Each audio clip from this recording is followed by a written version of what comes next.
Cassette 1, Side 2. Practice Test 2.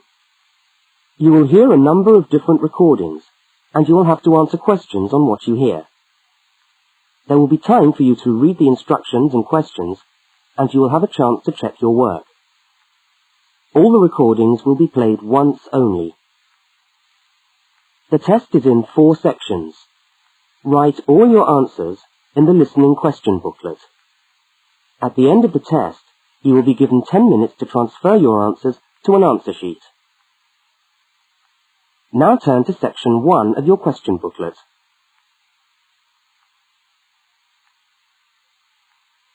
Section 1. In this section, you will hear 2 overseas students, Kate and Lukey, being interviewed by a university counsellor. First look at questions 1 to 5.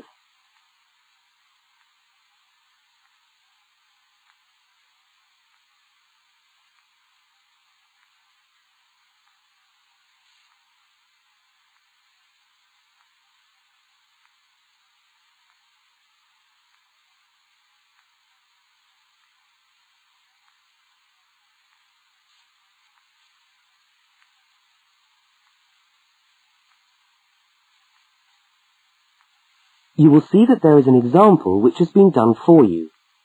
On this occasion only, the conversation relating to the example will be played first.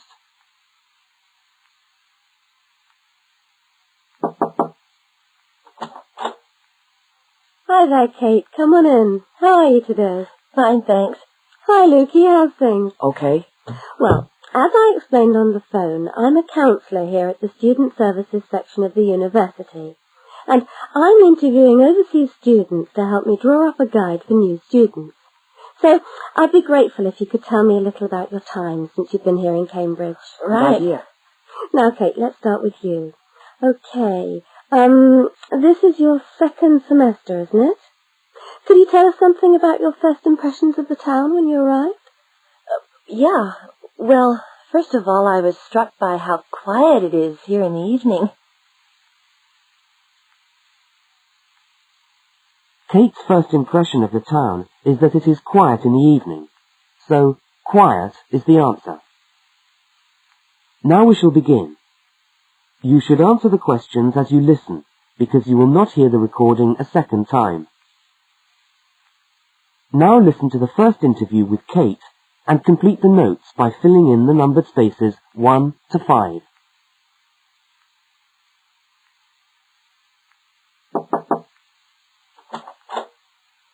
Hi there, Kate. Come on in. How are you today? Fine, thanks. Hi, Lukey. How's things? Okay. Well, as I explained on the phone, I'm a counsellor here at the Student Services section of the university. And I'm interviewing overseas students to help me draw up a guide for new students. So I'd be grateful if you could tell me a little about your time since you've been here in Cambridge. Right. Yeah. Now, Kate, let's start with you. Okay. This is your 2nd semester, isn't it?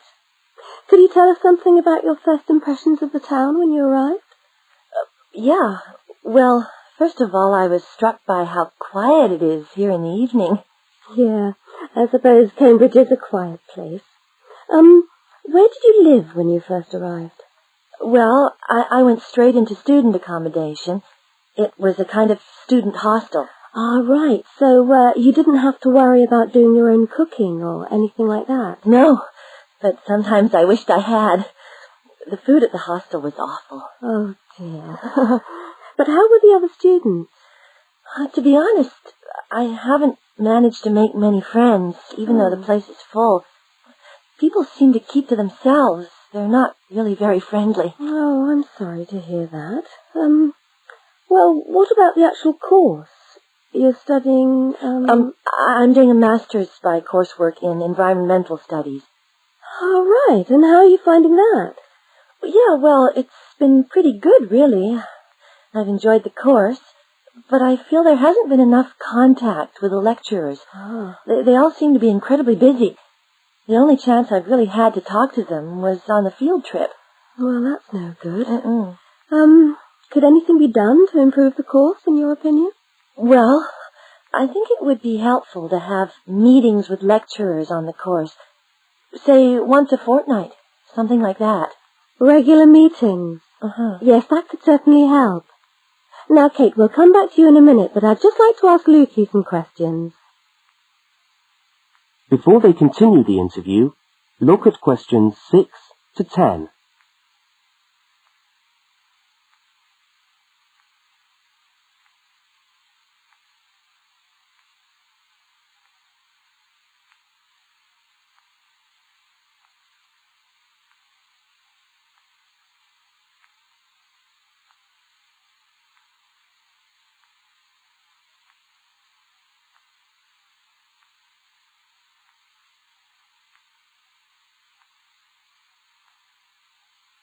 As you listen to the rest of the interview, complete the notes.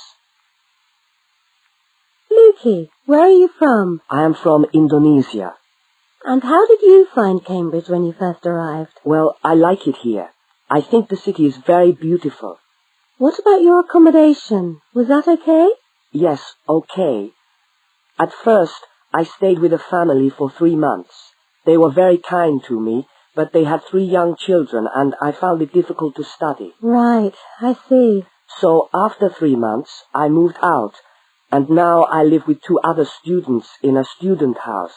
It's much cheaper and we like it there. Good. And, what about your studies? What are you studying? I'm doing a Bachelor of Computing. Computing, I see. Apart from the language difficulties, if you can separate them, how have you found the course? Okay, but... Yes, go on. Well, the main difficulty for me is getting time on the computers in the computer room. It's always busy and this makes it very hard to do my practical work. Yes, I'm sure it would. Can you reserve time in the computer room? No, you can't. But it would certainly help if we could reserve computer time. Yes, I'll look into that and see if something can't be done to improve things over there. Now, let's go back to Kate. That is the end of section 1. You now have half a minute to check your answers.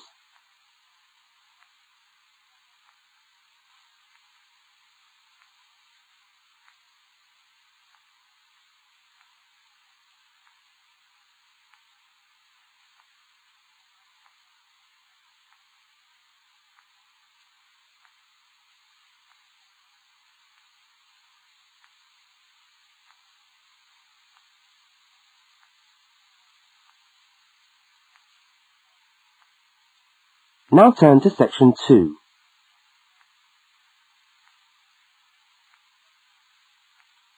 Section 2.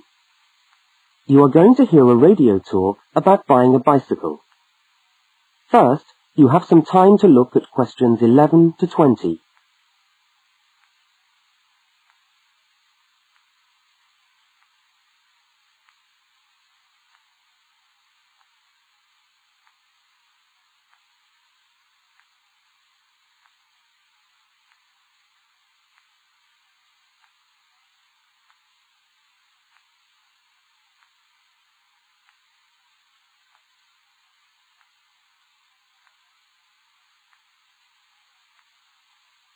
Now listen to the first part of the talk and complete the notes by filling in the numbered spaces 11 to 20.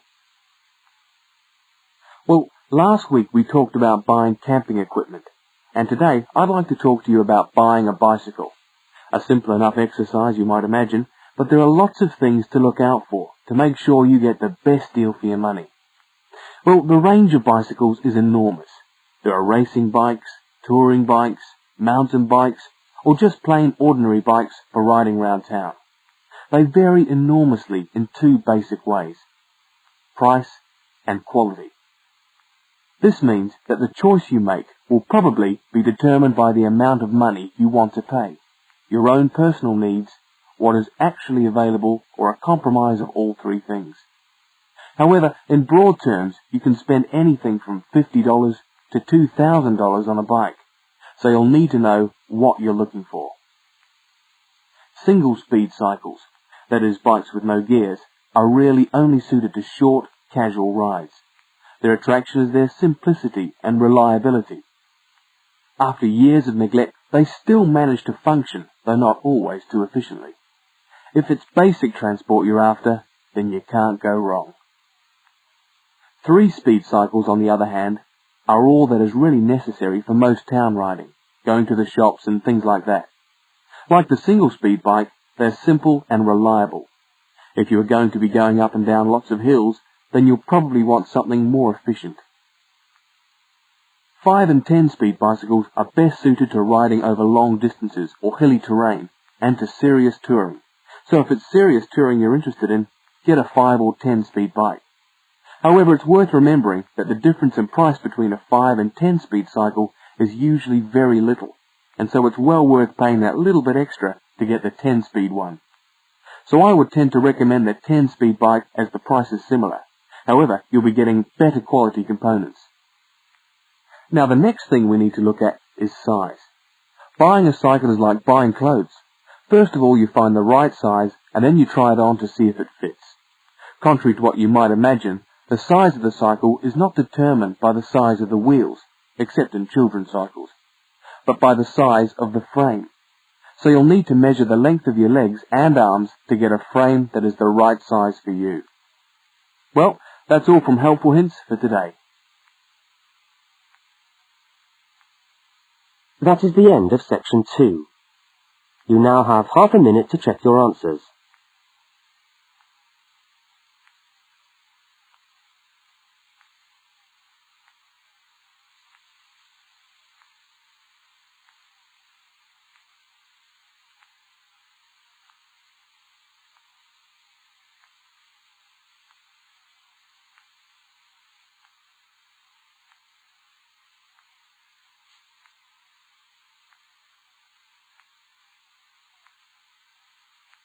Now turn to section 3.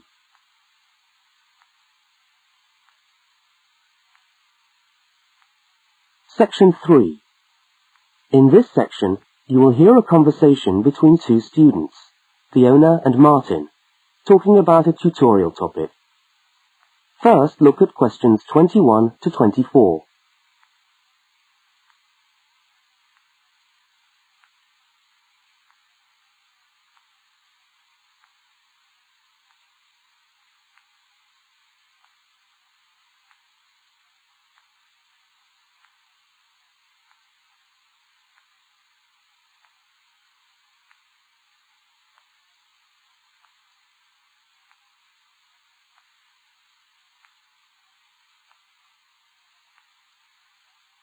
Now listen and answer questions 21 to 24. Hi there, Martin. How are you going with your Australian Studies tutorial paper? Oh, good. I finished it, actually. Lucky you. What did you do it on? I'm still trying to find an interesting topic. Well, after some consideration, I decided to look at the history of banana growing in Australia. Banana growing? Yeah, banana growing. Fascinating, I'm sure. Well, it's not as boring as you'd think. And I wanted to tie it into the work I've been doing on primary industries and the economy. Anyway, I bet there are a few things you didn't know about bananas. Such as? Such as the fact that bananas were among the first plants ever to be domesticated. Oh, really? Yeah, they're an extremely nourishing food. I suppose you're going to tell me the whole history of banana growing now, aren't you? Well, it'll be a good practice run for my tutorial next week. I'll do the same for you sometime. Okay, fire away. So where were these bananas first domesticated? According to my research, the Cavendish banana, which is a type of banana, and the first type to be cultivated here, actually originated in China, but they had a fairly roundabout route before they got to Australia. You mean they didn't go straight from China to Australia? No, they didn't. It seems that in 1826, bananas were taken from South China to England. I suppose they'd have made a welcome addition to the English diet. Yes, I'm sure. Well, apparently there was an English duke who was particularly fond of bananas, and he used to cultivate them in his hothouse, which is where you have to grow them in England, of course, because of the cool climate. And they became quite popular in the UK. So he was the one responsible for cultivating the Cavendish banana, which was then introduced into Australia. I see, and we've been growing them ever since. Yeah. Now look at questions 25 to 32.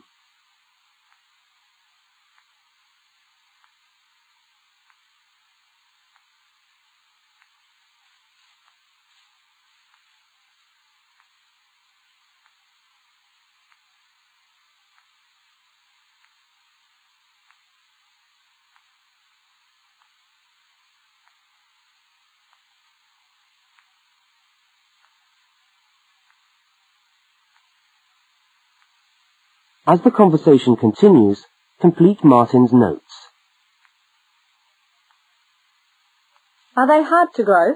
Well, yes and no. To grow them in your garden, no, not really. But to grow them commercially, you need to know what you're doing. You see, you only get one bunch of bananas per tree, and it can take up to 3 years for a tree to bear fruit if you don't do anything special to it. But this period is greatly reduced with modern growing methods, particularly in plantations where you have perfect tropical conditions. Right. So what are you looking at? 1 year? 2 years? No, around 15 months in good conditions for a tree to produce a bunch of bananas. And once you've got your bunch, you cut the bunch and the plant down. So how do the trees reproduce then? Well, bananas are normally grown from suckers, which spring up around the parent plant, usually just above the plant. They tend to like to grow uphill, or at least that's the common wisdom. So that's why banana plantations are usually on hillsides, is it? Yeah, they grow best like that. That's interesting. If you plant them in rich soil and give them plenty of water at the beginning of summer, then they should be well advanced by the beginning of winter, when growth virtually stops. But in a country like England, they're hard to grow. Although you can grow them in a hothouse. But in Australia, it's not difficult. No, though even here, the growers put plastic bags around the bunches to protect them and keep them warm. If you go up to the banana growing districts, you'll see all these banana trees with plastic bags on them. But how do they stop the bananas going bad before they reach the shops? Well, the banana bunches are picked well before the fruit's ripe. Once you cut the bunch, the bananas stop growing, but they do continue to ripen. The interesting thing is that once one banana ripens, it gives off a gas which then helps all the others to ripen. So they pretty much all ripen within a few hours of each other. Amazing. So do we export lots of bananas overseas to Europe and Asia, for instance? Well, oddly enough, no. I believe New Zealand takes a small proportion of the crop, but otherwise, well, they're mostly grown for the domestic market, which is surprising when you think about it, because we grow an enormous number of bananas each year. Yes, well, thank you for all that information. I'm sure the tutorial paper will go really well. You certainly seem to have done your research on the subject. Let's hope so. That is the end of section 3. You now have half a minute to check your answers.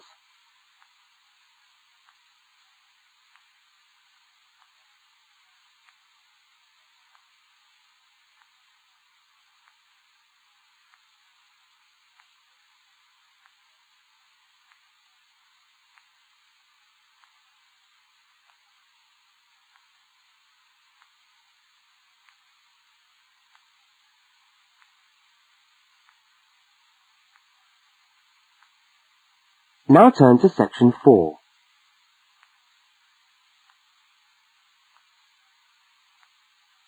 Section 4.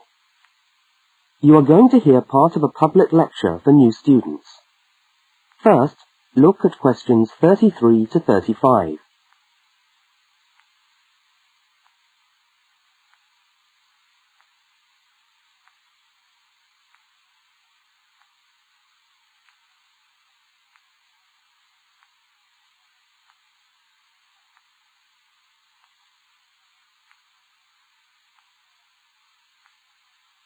Now listen and answer questions 33 to 35.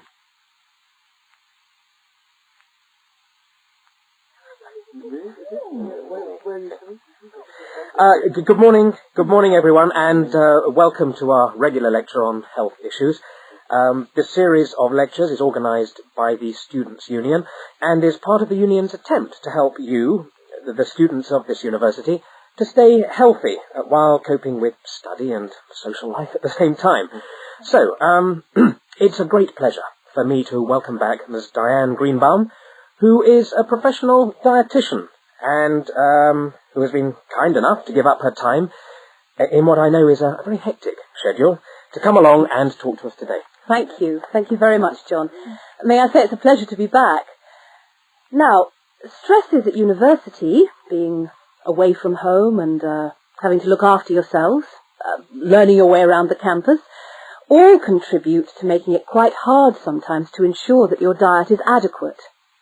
So, today, I'm going to talk about ways of making sure that you eat well, while at the same time staying within your budget.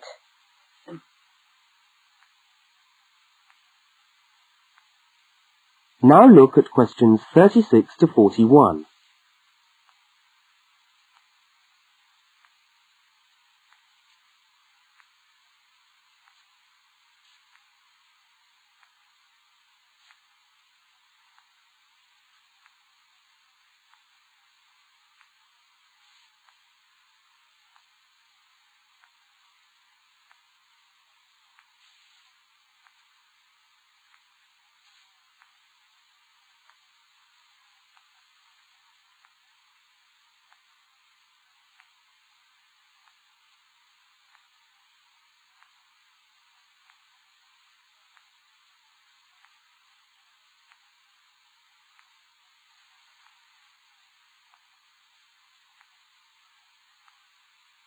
As you listen to the second part of the lecture, complete the notes and diagram in the spaces provided. If you have a well-balanced diet, then you should be getting all the vitamins that you need for normal daily living.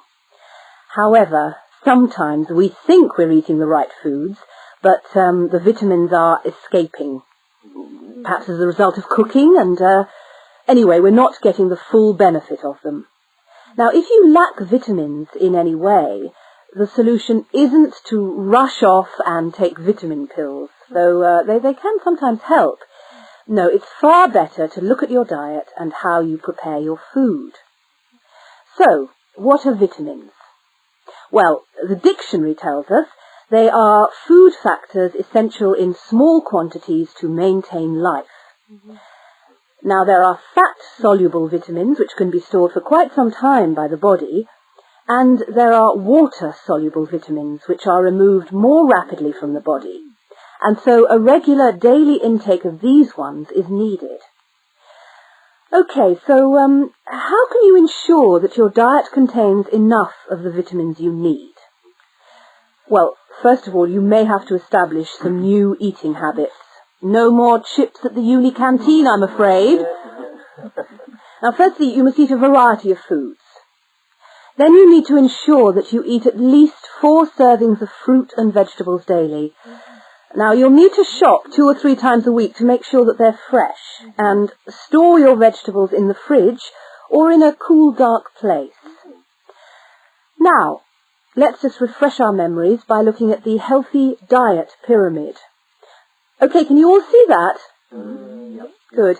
Well, now, as you see, we've got 3 levels to our pyramid. At the top, in the smallest area, are the things which we should really be trying to avoid as much as possible. Things like, sugar, salt, butter, all that sort of thing. Next, on the middle of our pyramid, we find the things that we can eat in moderation. Not too much, though. And that's where we find milk, lean meat, fish, nuts, eggs. And then at the bottom of the pyramid are the things that you can eat lots of, because they're the things that are really good for you. Here we have bread, vegetables, and fruit. So, don't lose sight of your healthy diet pyramid when you do your shopping.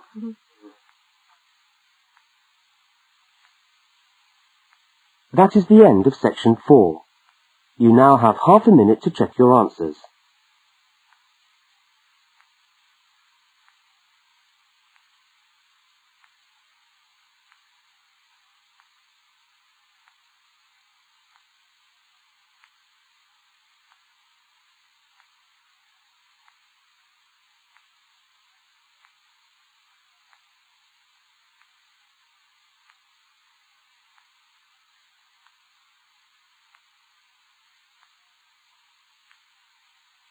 That is the end of the listening test.